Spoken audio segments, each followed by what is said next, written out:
లూకా వ్రాసినటువంటి సువార్త 17వ అధ్యాయము 11-12 వచనములు. ఆయన యెరూషలేమునకు ప్రయాణమైపోవచ్చు సమరయ గలిలయ మధ్యగా వెళ్ళుచుండెను. ఆయన ఒక గ్రామములోనికి వెళ్ళుచుండగా 10 మంది కుష్ఠరోగులు ఆయనకి ఎదురుగా వచ్చి దూరమున నిలిచి, యేసు ప్రభువా, మమ్ము కరుణించుమని కేకలు వేసిరి. చదవబడినటువంటి వాక్యాన్ని మనము చూస్తే, ఆయన వెళ్ళుచూ ఉన్నటువంటి కాలములో 10 మంది కుష్ఠరోగులు యేసుక్రీస్తు వారికి ఎదురుగా వచ్చి, దగ్గరగా కాకుండా దూరంగా నిలవబడి వారు చేసేటువంటి ప్రార్థన ఏమిటంటే, యేసు ప్రభువా, మమ్మను కరుణించుమని కేకలు వేశారు. యేసుక్రీస్తు వారు వారితో మాట్లాడటం జరిగింది. మీరు వెళ్ళండి, యాజకునికి కనబరుచుకోండి అన్నారు. వారు వెళుతూ ఉండగా ఆ 10 మంది కుష్ఠరోగులు బాగయ్యారు. అంటే యేసుక్రీస్తు వారు ఈ యొక్క 10 మందిని ఆయన చెయ్యి వేసి కానీ మాట చెప్పి కానీ వెంటనే బాగు చేయలేదు. అంటే స్వస్థత అనబడేటువంటి అంశాన్ని బైబిల్లో మనము చూస్తే వెంటనే జరిగినవి కొన్ని ఉన్నాయి, దారిలో జరిగినవి కొన్ని ఉన్నాయి. అనగా మీరు జాగ్రత్త పడవలసింది ఏమిటంటే, మీరు ప్రార్థన చేసి ఇంటికి వెళ్ళే టైంలో కూడా, మీరు బస్సులో ప్రయాణము చేసేటప్పుడు కూడా, ట్రైన్లో వెళ్ళేటప్పుడు కూడా మీరు బాగవచ్చు. ఎందుకంటే ఈ 10 మంది కుష్ఠరోగులు వెళుతూ ఉండగా మార్గములో వారు బాగయ్యారు.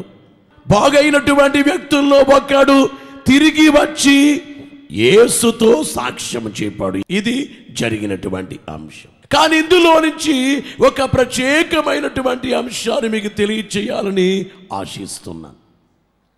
అదేమిటంటే, పాత కాలములో కుష్ఠరోగం అనబడేటువంటిది చాలా భయంకరమైన రోగం. అందరూ అసగించుకునేటువంటి రోగం. ఓ మాటలో చెప్పాలంటే, ఆ రోగం వచ్చినటువంటి వ్యక్తి సమాజములో ఉంటాకి వీల్లేదు. ఊరికి వెలుపలకి పంపించేయాలి, పాళ్యమునకు వెలుపల.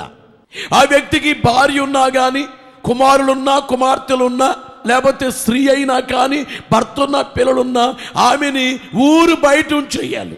లేవియ కాండము 13వ అధ్యాయము 45వ వచనములో ఆ పొడగల కుష్ఠరోగి వస్త్రములను చింపివేయవలెను. ఎవరికైతే కుష్ఠరోగం అనబడేటువంటి పొడ వచ్చిందో, ఆ రోగం వచ్చినటువంటి వ్యక్తిని ఏం చేయాలి? తన యొక్క వస్త్రాలు చింపేయాలి. రెండోది ఏమిటంటే, వాడు తల విరయబోసుకొనవలెను. ఏదో తల దూకోవటం కాకుండా తల విరబోసుకోవాలి. మూడోది ఏమిటంటే, వాడు తన పై పెదవిని కప్పుకొని, ఇంతవరకు వస్త్రముతో పెదవి కప్పి, అంటే ముఖం కనబడకూడదు, పెదవి వరకు కప్పుకొని ఏమనాలి? నేను అపవిత్రుడను అని బిగ్గరగా పలకవలెను. గమనించారా ప్రియులారా? నేను అపవిత్రుణ్ణి అని పలకాలి. ఆ పొడ వాడికి కలిగిన దినములన్నయు వాడు అపవిత్రుడై ఉండును.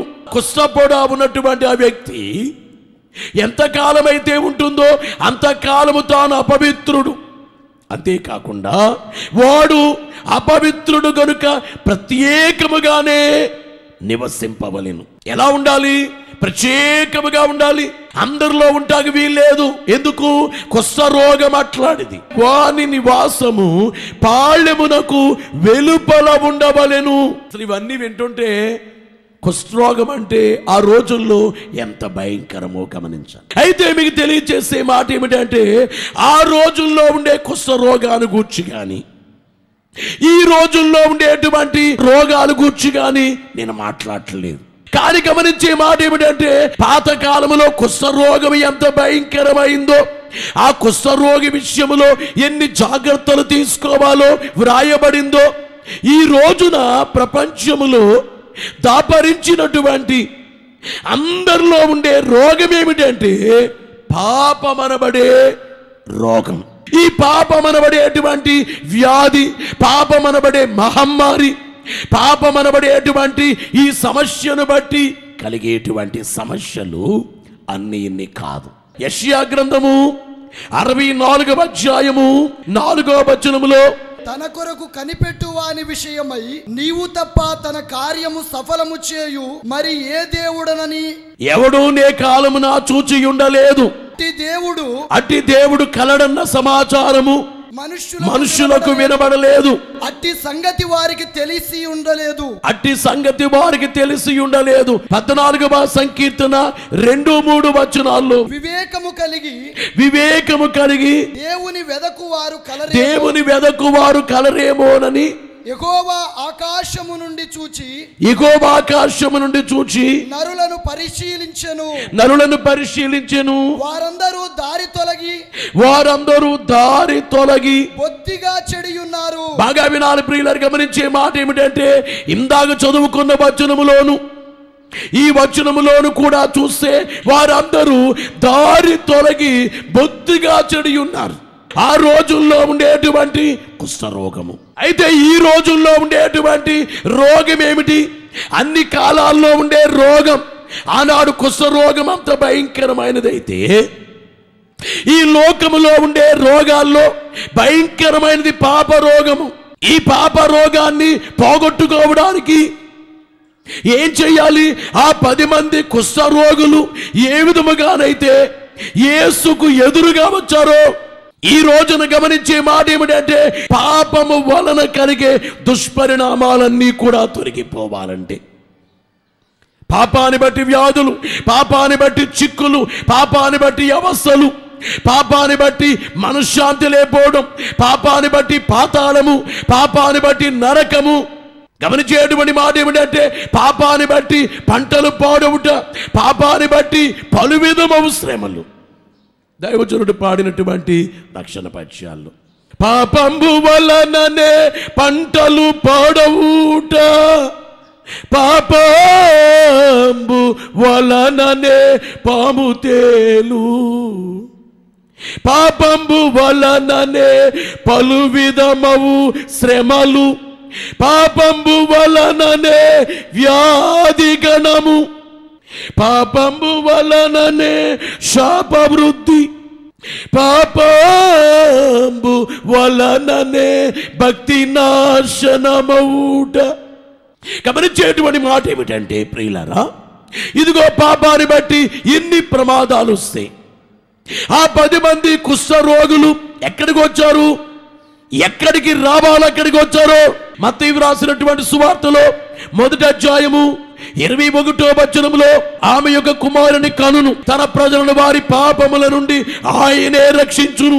అనగా ఈ లోకములో అన్ని రోగాల కంటే భయంకరమైన రోగమైనటువంటి ఈ పాప రోగములో ఉన్న వారిని రక్షించేది ఎవరంటే యేసుక్రీస్తు ప్రభువే అని గుర్తించాలని దేవుని సేవకునిగా మీకు తెలియజేస్తున్నాను. అపోస్తలుల కార్యముల గ్రంథం 4వ అధ్యాయము 12వ వచనములో, ఈ నామముననే మనము రక్షణ పొందవలెను గాని ఆకాశము క్రింద మనుషులలో. అందరు వినాలి ప్రియులారా, యేసు నామాన్ని బట్టే రక్షణ అనబడేటువంటిది వచ్చేది, కానీ యేసు నామము తప్ప ఇక ఏ నామాన్ని బట్టి రక్షణ కలగదు. ఆకాశము క్రింద మనుషులలో ఇయ్యబడిన, ఆకాశము క్రింద మనుషుల్లో ఇయ్యబడిన మరి ఏ నామమున రక్షణ పొందలేము. అంటే మరి ఏ నామాన్ని బట్టి పాపాలు పరిహారము కావు? ఏ నామాన్ని బట్టి? యేసు నామాన్ని బట్టి మాత్రమే పాపాలు పరిహారం అవుతాయి. వేలాది మందిగా ఈ షాల్లో ఉన్న వారులారా, మీ అందరికీ చెప్పే మాట ఏమిటంటే, నీ పాపాలు పరిహారం అయ్యాయా అనగా 10 మంది కుష్ఠరోగులు ఎవరికి ఎదురుగా రావాలో ఆయన దగ్గరికే వచ్చారు. అందుకే దైవజనుడు పాడినటువంటి కీర్తనలో ఒక చరణం ఏమిటంటే, పాపాలను గూర్చి వ్రాస్తూ, ఎన్ని తిరిగినా పోవు పాపంబులు, ఎంత ఏడ్చినా పోవు ఏం కావు, ఎన్ని తిరిగినా పోవు. నేను అక్కడికి వెళ్ళాను, నా పాపాలు పోతాయేమో. నేను ఉపవాసాలు చేశాను, పాపాలు పోతాయేమో.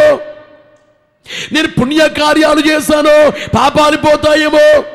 యోహాను వ్రాసినటువంటి సువార్తలో 14వ అధ్యాయములో 6వ వచనములో యేసు నేనే మార్గమును సత్యమును జీవమును. యేసు వారు ఏమంటున్నారు? నేనే మార్గం, సత్యం, జీవం.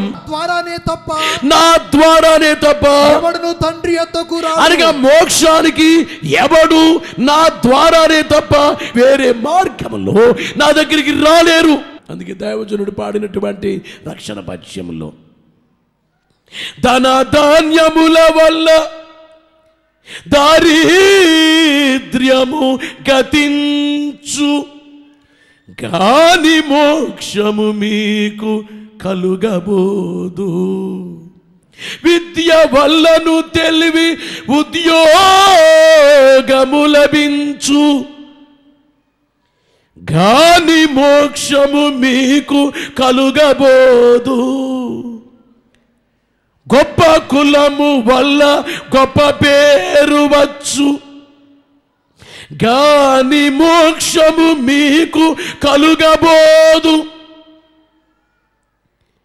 మంచి క్రియల వల్ల మంచి పేరు వచ్చు, గాని మోక్షము మీకు కలుగబోదు. కాబట్టి ఏం చెయ్యాలి? పాపి, రోగి, బీదవాడ.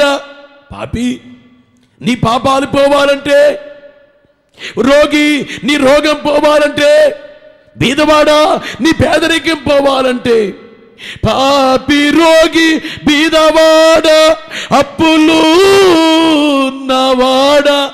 అప్పులున్నాయా? ఆసిపోయినవాడ, యేసు నామ స్మరణ ఎంచి చూడు. మీ అందరికి చెప్పే మాట ఏమిటంటే, ఎక్కడికి రావాలో ఆ 10 మంది కుష్ఠ రోగులు అక్కడికే వచ్చారు. మీ అందరికి చెప్పేది, మీరు యేసు దగ్గరికి వస్తే చాలు, అన్ని ఆయనే చూసుకుంటారు. ఈ 10 మంది దూరంగా నిలబడ్డారు. గమనించేటువంటి మాట ఏమిటంటే, ఈ దూరంగా నిలబడేటువంటి రీతిలో వారిలో ఉండేటువంటి తగ్గింపును మనము చూస్తున్నాము. ఒకవేళ దగ్గరికి వచ్చినా కానీ ఆయన ఏమనరు. కుష్ఠరోగులే ముట్టుకున్న ఆయన, కుష్ఠరోగింట్లో భోంచేసిన ఆయన, అలాంటి యేసు వారి దగ్గరికి వచ్చినా కానీ ఆయన ఏమనరు. కానీ దూరముగా నిలిచి, అనగా వారి ఉద్దేశం ఏమిటంటే, మా రోగాన్ని బట్టి మేము దూరస్తులం.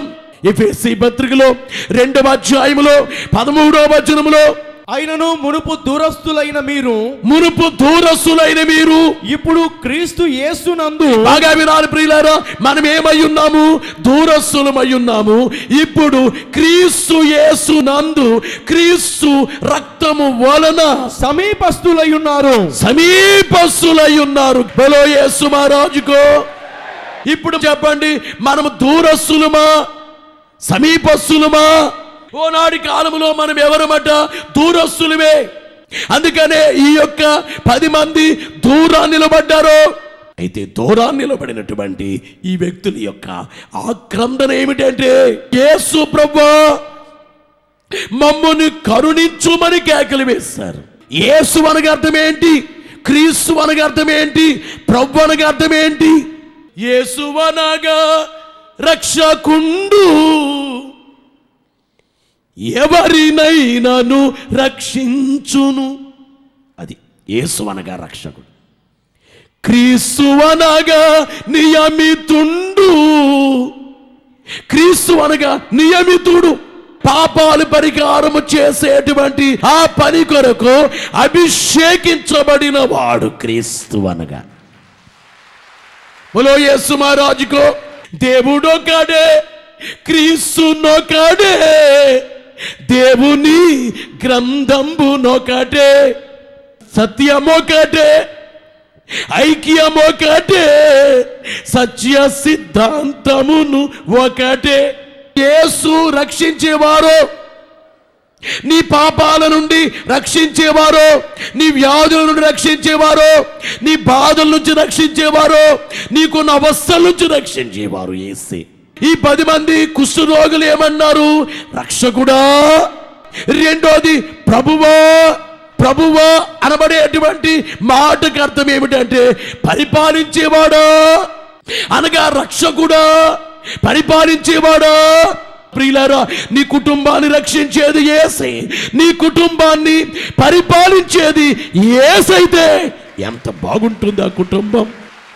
బోలో యేసు మహారాజుకో. అందుకనే ఎవరైనా కానీ బాప్తిస్మాని పొందే కాలంలో చేయవలసిన పని ఏమిటంటే యేసు ప్రభువని నోటితో ఒప్పుకోవాలి. దేవుడు యేసుక్రీస్తు వారిని మృతుల్లో నుంచి లేపారని నమ్మితే నేను రక్షింపబడుదును. అందుకనే ఈ జీవితాన్ని యేసుకి చేయాలి. చాలా మంది జీవితాన్ని సైతానుకిచ్చి, ఓ సైతానా నువ్వు నన్ను పరిపాలించంటే సైతాన్ ఏం చేస్తాడు? సైతాను మేలు చేయడు, కీడే చేస్తాడు.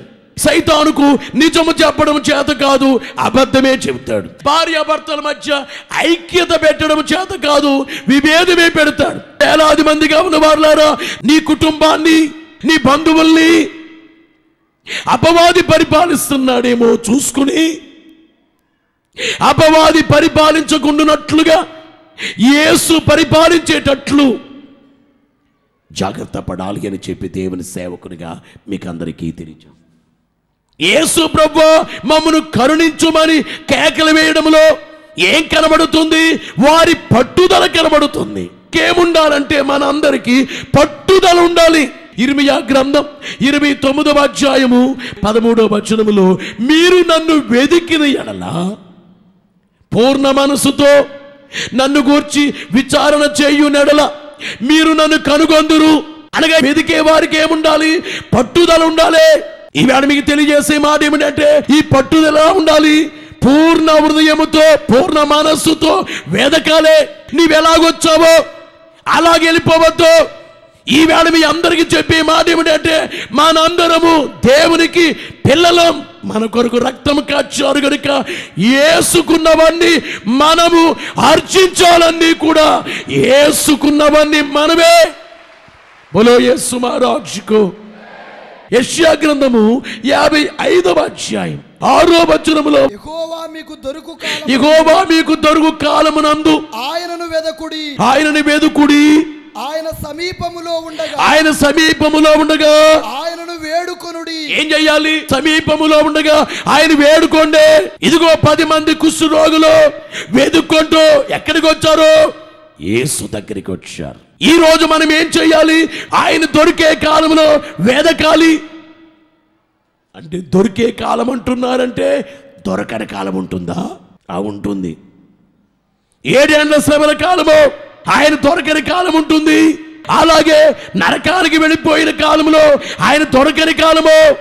నువ్వు ప్రార్థన చేస్తే నీ సమీపమునే కనబడతారు. నీవేమడిగితే ఇవ్వడానికి ఆయన సిద్ధముగా ఉంటారు. రోమాపత్రిక 10వ అధ్యాయము 13వ వచనములో ఎందుకనగా ప్రభు నామమును బట్టి ప్రార్థన చేయువాడెవడో వాడు రక్షింపబడును. ఇన్నారా ప్రియులారా? యేసు నామములో ప్రార్థన చేస్తే ఏమవుతారో? రక్షించబడతారో. వీళ్ళు ఏమన్నారు? యేసు ప్రభువా కరుణించమన్నారు. ఈవేళ గమనించే మాట ఏమిటంటే ప్రభు నామములో ప్రార్థన చేస్తే రక్షింపబడుదురు. అందుకనే మీరు ఎప్పుడైనా గుర్తుపెట్టుకోండి, యేసు నామములో ఏ ప్రార్థన చేసినా ఆ ప్రార్థనకు జవాబు వచ్చును. ఈ 10 మంది కుష్ఠరోగులు యేసు ప్రభువా కరుణించుమని కేకలు వేస్తారు. మీరు వెళ్ళండి అన్నారు. వెళుతుండగా మార్గ మధ్యములో కుష్ఠరోగులు 10 మంది బాగయ్యారు, స్వస్థత పొందారు. సంతోషముతో అందులోకి వ్యక్తి బయలుదేరి వచ్చాడు. ఈవేళ పాపాలు పోవాలంటే యేసు నామములో ప్రార్థించాలి. ఆయన నోటి నుంచి వచ్చిన మాట ఏమిటంటే మీరు వెళ్ళండి అనబడేటువంటి మాటకే విధేయులయ్యారు. యేసు మనకు సమీపముగా ఉన్నారు కాబట్టి గమనించే మాట ఏమిటంటే మనము చేయవలసిన పని ఏమిటంటే ఆయన చెప్పినటువంటి మాట చొప్పున నడుచుకోవాలి. యెషయా గ్రంథము 45వ అధ్యాయము 22వ వచనాన్ని చదువుకుందాం. భూదిగంతముల నివాసులారా, భూదిగంత నివాసులారా, నా వైపు చూచి రక్షణ పొందుడి. దేవుడను నేనే, మరి ఏ దేవుడును లేడు. యోహాను సువార్తలో 5వ అధ్యాయములో 24వ వచనములో, నా మాట విని నన్ను పంపిన వాని యందు విశ్వాసముంచువాడు నిత్య జీవము గలవాడు. ఈ వచనములో చెప్పే మాట ఏమిటంటే, నా మాట వినండి. ఈ 10 మంది కుష్ఠ రోగులైన వారు ఏం చేశారో, ఆయన మాట విన్నారో.